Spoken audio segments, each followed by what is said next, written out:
Alright guys, so we ended up getting our spindle bearings, the dust caps for the rotors, we got the nuts, the oil seals that go on the back. I was able to save a lot of money with that discount that I told you guys from Napa. And so we got our 2 rotors. And then with that same discount, I ended up getting some Purple Power. Got 6 gallons of that. Plus that little speaker right there. And some screwdrivers for 10 bucks. So that was pretty cool. And then I went back and I got me 4 cases of some oil that they're selling right now for like 67% off. So I couldn't pass that. So that was pretty cool. Alright, so now what I'm going to do is I'm going to take out the bearings and we're going to pack them with some grease. I went ahead and bought a grease packer as well. So I'll be back as soon as I do that. Alright guys, so in order to grease the bearings, obviously you put this together. This threaded bolt here has that little hole right there on both sides, and then your grease cert is up here, which you'll connect your grease gun to. Here's the bearings. Slide your bearing in, twist this on.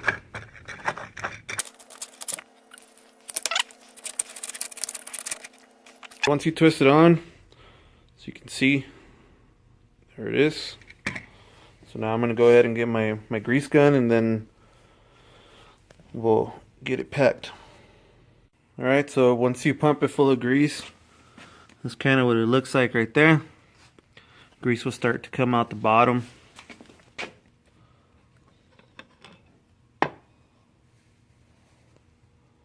So that's a packed bearing.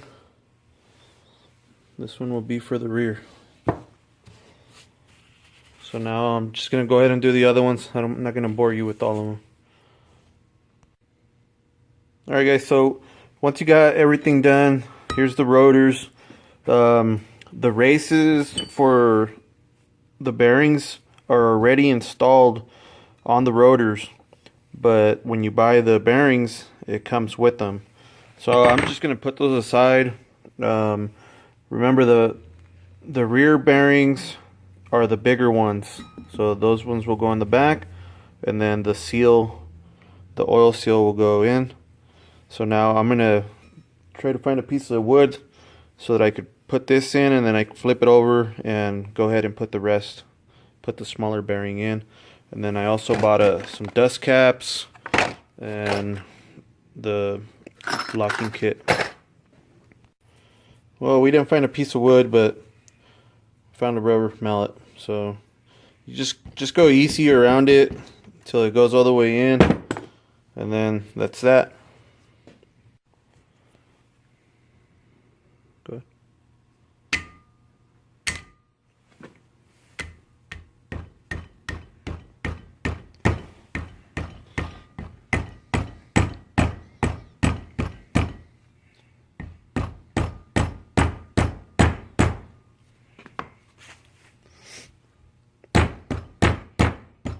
Hit it hard, flat. Hold it back more, and hit it flat.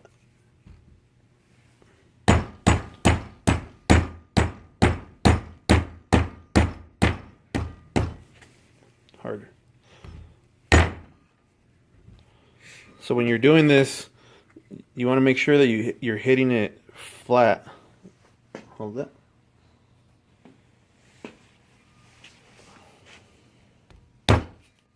And you want to, don't just bounce it on there. You want to hit it.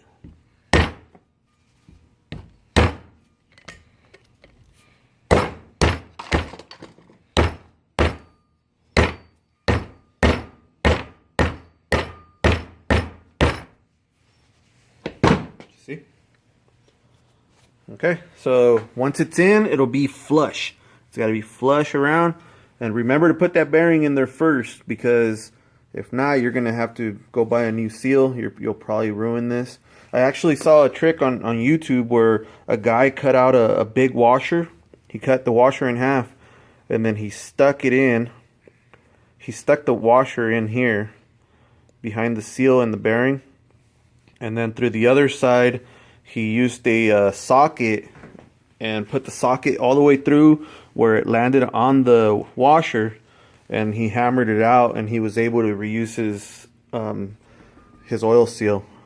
So I don't know, if you end up messing up, you might have to use that trick, or just don't mess up, or buy a new one. All right guys, so once you have your bearings all greased up, they're packed, then you're going to bring your rotor over here to where your spindle's at. You're going to put your rotor onto the spindle. Then the small bearing will go in. Then you'll put your kit with the nut, and then you put your dust cover. We got the rotor on, bearings, the nut, the dust cover, and we went ahead and put the wheel on. Everything looks pretty good so far. Now we're going to try to put the rear or the front on and see if everything still lines up where we want it. And after that, we're going to go inside because it's cold, and hopefully tomorrow we'll come out and we'll box the areas that need to be boxed in and weld everything in finally. Alright guys, well, there's where it's at. The ride height is maybe a little too high, but it kind of looks like it's like that. But once I figure out the back, it'll probably sit more like this, because the back right now is just on jack stands. And then I will also probably end up getting drop spindles, and it'll end up dropping two more inches, so it'll probably end up where I wanted it. But that looks good. The only thing that we are seeing now is that the inner fenders, we're gonna have to cut them. I didn't really want to cut them, but we'll go ahead and cut them. And right now it's kind of rubbing on the sides, so everything's kind of moved, but it sure did line up. The wheel is exactly where I wanted it.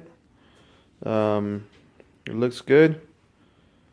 So now we just have to weld everything in. Like I said, we're gonna box in the upper towers, we're gonna box the cross member in, weld all the plates, all the plates here. Everything needs to be welded.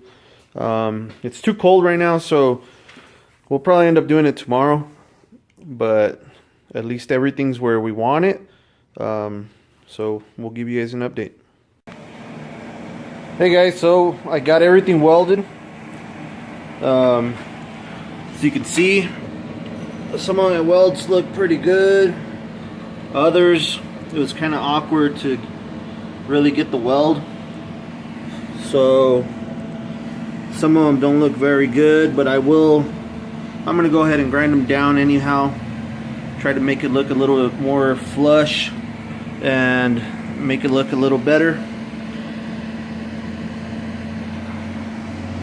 So you can see, didn't take too long. It didn't take me too long, but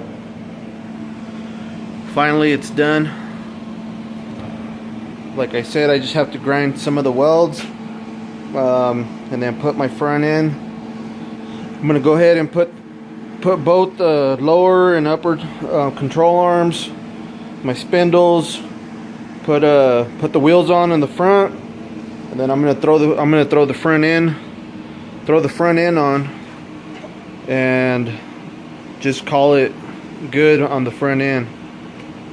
I still need to purchase the steering rack, and I still need to find the calipers that I need off of a 92 or later or older model. But once I do that, then I'll go ahead and install it.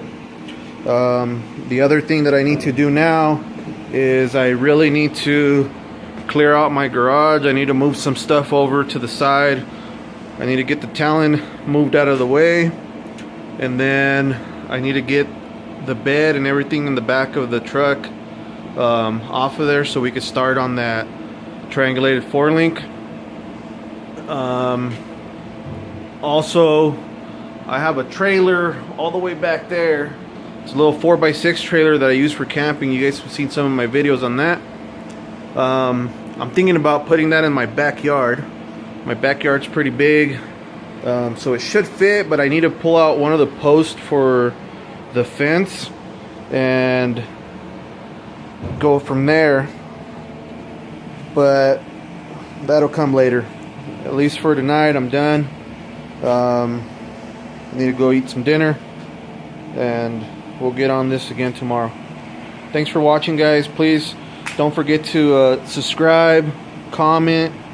Please give me a thumbs up, share with your friends. Thank you so much.